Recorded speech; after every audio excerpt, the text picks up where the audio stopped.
Olá, eu sou a Paula Philipson, sou consultora de amamentação, mãe de 4 meninos lindos, sendo os últimos 2 deles gêmeos, e hoje eu vou conversar um pouquinho com vocês e dar o meu relato de amamentação gemelar.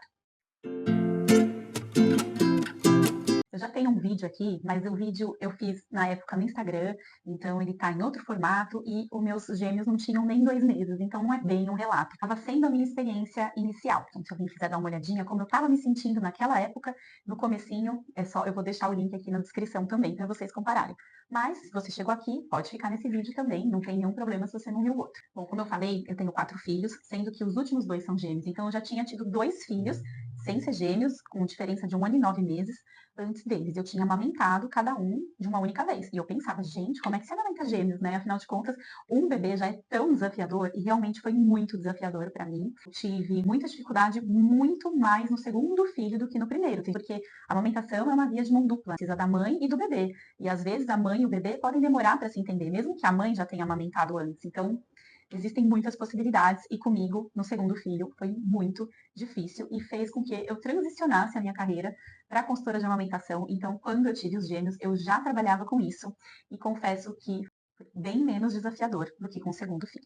Então, mesmo eu trabalhando com isso, sendo consultora, no pré-natal eu já comecei a estudar mais, participava de grupos de estudo, lia capítulos de livros de amamentação, falando de amamentação de múltiplos. Eu também chamei 2 colegas minhas, que são consultoras que eram mais experientes do que eu em gemelares. Na época não tinha atendido nenhum caso gemelar, hoje eu já atendo muitos. Fazer essa consultoria com elas para poder conhecer um pouquinho, como me preparar, para eu me sentir no lugar de mãe e não de consultora. Foi bem bacana. Elas me deram insights muito interessantes, eu também fiquei tranquila se eu tivesse que complementar, principalmente no começo, que eu sei que é uma realidade. Então, eu cheguei a fazer plano de internação, caso eles precisassem de UTI, que não foi o caso. Me muni ali de muita informação e de muita estrutura que fizesse com que eu não introduzisse fórmula de maneira precoce, para não ter um desmame precoce. Uma coisa importante também, eu sei que eu sou privilegiada, eu tenho uma rede de apoio. Mesmo se você não tiver uma rede de apoio, não tiver com quem contar, saiba que existem grupos de mães de gêmeos, grupos de mães de múltiplos, comunidades de muitas mães que vão conversar com você, que vão acolher você com todas as suas aflições e suas dúvidas. Então é importante que você busque uma rede de apoio, mesmo que virtual. E se você tiver orçamento, eu acho que vale muito priorizar uma pessoa para te ajudar. Não com os bebês, mas com a casa, talvez, para você focar melhor nos bebês. Eu não podia ter mais de uma funcionária. E aí a gente reorganizou ali nossas finanças, a gente deixou de fazer muita coisa, deixou de comprar muita coisa e priorizou. E isso me ajudou muito a ter uma maternidade gemelar mais tranquila. Meus gêmeos não nasceram prematuros, no fim das contas, eles nasceram de 36 e 6. Eu tive uma golden hour, a hora dourada, que eles ficaram no meu colo ali, que foi maravilhoso, foi um momento incrível que eu nunca vou esquecer. Eu brinco que a minha cesárea dos gêmeos foi muito mais emocionante do que meus 2 partos normais anteriores. Essa golden hour ainda na sala de parto, mas demorou mais de 1 hora. Eles foram pro meu peito, me estimulou ali junto com as pediatras que estavam comigo. Tem que ter uma pediatra para cada bebê, né? E a gente conseguiu botar os 2 no peito. Já foi ali um comecinho. Mas ainda na maternidade, um dos meus gêmeos, né, o G2, que nasceu depois, ele teve hipoglicemia e a gente precisou complementar, porque ele não estava conseguindo sugar direito o meu peito. Mas, como eu já trabalhava com isso, eu já tinha me preparado, eu levei a minha extratora elétrica, mas também pedi a do lactário do hospital, que era muito mais potente que a minha, e eu já estava estimulando, porque eu sabia que era importante eu estimular. Lógico que eu sempre falo aqui que o corpo sabe, gestou 2 bebês, ele vai preparar leite para 2 bebês. Aqui um dos bebês não estava sugando direito, eu precisava estimular. E eu estava estimulando. Então, quando precisou do complemento, enquanto foi preparar o complemento, eu botei a bomba no peito e eu consegui extrair 15 ml de colostro. Gente, isso não é normal, tá? Geralmente é bem menos que sai. Eu fiquei alguns minutos ali. Lembrando que eu já tinha amamentado outros 2 bebês antes dos gêmeos. Então, minha mama já tinha passado pela lactogênese 3, né? Falando em termos técnicos, que é todo esse amadurecimento total, que é quando a mama já tinha produzido leite. Então, eu tinha mais facilidade também de produzir colostro.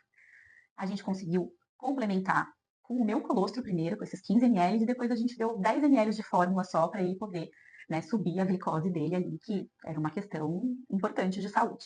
Além do que eles também tiveram icterícia, precisaram de banho de luz, então a ingesta tinha que ser ali bem intensiva.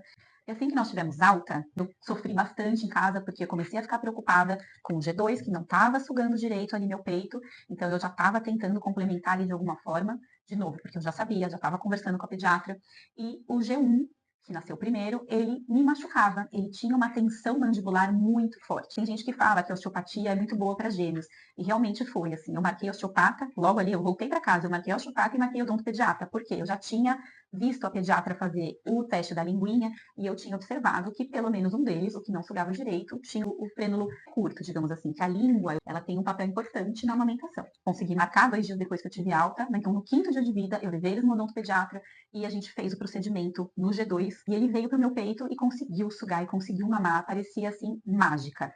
Porém, o G1, que estava me machucando, ela falou: se você quiser esperar para ver se realmente precisa. Aí o meu marido, prático, ele falou: não, vamos já fazer. Gêmeo é assim, né? Faz em um, já faz no outro. Resolvi fazer o procedimento também no G1. E ele ficou com a língua boba uns dias, então talvez eu pense se eu realmente deveria ter feito naquele momento. Mas, por outro lado, logo depois eu fui no osteopata, eu consegui voltar a amamentar os 2 ao mesmo tempo e tudo fluiu bem. Eu diria que foi uma semana de desafios maiores em relação à dor, desconforto, a fazer o bebê aprender a mamar e a começar a ganhar peso.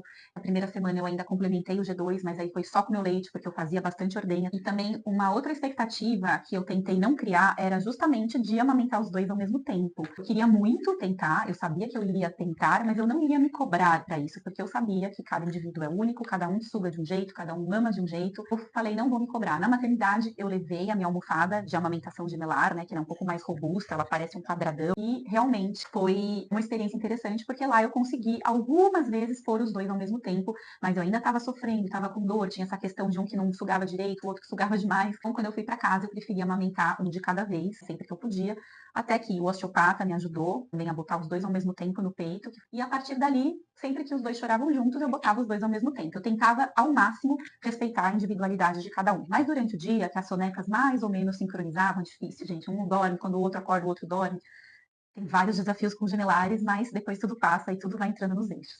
Mas nesse comecinho, eu tentava ao máximo amamentar os 2 ao mesmo tempo durante o dia. E à noite eu tentava respeitar o sono, porque já pensou, um bebê que tem mais facilidade para dormir, começa a emendar os ciclos do sono com mais facilidade e o irmão acorda, o outro não acorda, mas esse irmão que acordou para mamar, aí os pais vão lá e acordam o outro também para mamar junto. Esse irmão vai começar a não conseguir mais emendar os ciclos do sono. Então, eu não queria prejudicar o sono de qualquer um deles, porque cada hora era um que acordava. E isso foi muito cansativo. E como eu falei antes, eu recomendo uma rede de apoio, se vocês puderem ter alguém para ajudar de madrugada. O meu marido sempre foi super parceiro, no primeiro, no segundo filho. Então, a gente revezava muito as madrugadas. Brinco que eu nunca tive problema com desmame noturno dos 2 mais velhos. Eu tinha acabado de amamentar. Se ele chorou em menos de 1 hora ou menos de 2 horas, a gente sabia que não precisava mamar de novo. Meu marido que ia, ninava e eu dormia mais um pouquinho. Se você acostuma desde cedo, depois quando é mais velho, é mais fácil eles estarem acostumados com o pai. Só que com os gêmeos, nenhum dos 2 dormia. Então ficou muito cansativo. E quando ele voltou a trabalhar, os gêmeos tinham quase 2 meses, eu acabei contratando uma pessoa algumas noites, mas a gente foi se acertando ali, que aí era a pessoa que me ajudava, ou meu marido, que iam até a minha cama, levavam o bebê, tiravam o bebê, levavam outro bebê, e assim a gente conseguia revezar um pouquinho, cada um dormindo.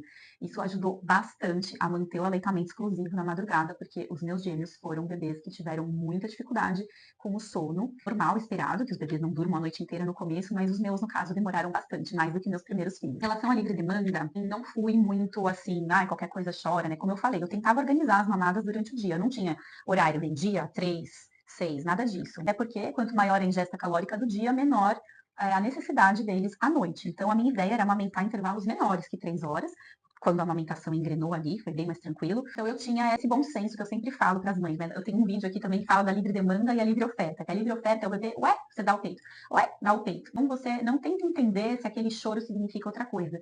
E como eu já era uma mãe experiente, então com os gêmeos foi assim, eu tinha acabado de amamentar. Deu 1 hora, chorou? Não, peraí, não vou fazer livre oferta aqui. Vamos tentar mudar de ambiente, tirar da cadeirinha de descanso, põe no tapetinho, muda de colo, podia ser muita coisa. E conseguia fazer a livre demanda dessa forma, usando o bom senso e não dando peito a cada vez que eles choravam. E com isso eu fui organizando as mamadas. Quando eles começaram a introdução alimentar, eu também comecei a organizar um pouquinho mais esses horários, não ficou mais a hora que eu achava que eles queriam mamar, né? Principalmente quando eu já tinha lanchinho, quando eles já comiam normal, né? Almoço, janta, lanche da tarde, lanche da manhã, ceia. Aí ficou bem mais tranquilo, mas as madrugadas não tinham regra. E foi bem difícil com eles. Sim, eu precisei trabalhar um desmame noturno, eu também trabalho com desmame. E, de novo, chamei uma outra profissional, uma colega minha, que é especializada em desmame, para me ajudar nessa etapa. Ela me ajudou muito. Deu um insight, inclusive, que eu trago hoje na minha consultoria de desmame. Então, apesar dos outros mais velhos eu não ter precisado, eu brinco que a culpa é do meu marido. Como ele não ficou exclusivo com os gêmeos de madrugada, eles não aprenderam a dormir tão bem. E hoje eles estão com 3 anos. Agora, em novembro, que eu estou gravando esse vídeo, em novembro de 2024, fez 1 ano que eu desmamei. Então, eles mamaram 2 anos e 2 meses. exclusivo. O único momento de fórmula foi o G2, na hipoglicemia da maternidade, ainda assim 10 ml, sendo que o resto da complementação na primeira semana ali foi com o meu próprio leite ordenhado. E eu sei que amamentar gêmeos não é fácil, eu não estou aqui romantizando o aleitamento exclusivo de gêmeos, eu estou contando a minha experiência, eu sou uma mulher privilegiada, que tenho rede de apoio e que eu tenho estrutura. Agora, cada história de cada família vai ser única. Então, não se julguem, não se cobrem tanto e façam o que estiver ao alcance de vocês. Estou contando aqui para talvez ajudar algumas mães com algumas estratégias que eu fiz para também vocês conseguirem, ao máximo, evitar a introdução de fórmula precoce ou que sejam a maioria das mamadas. E se o aleitamento exclusivo não for possível, não deixe de assistir meu vídeo, vou deixar ele aqui em algum cantinho, sobre o que fazer quando o aleitamento exclusivo não é possível.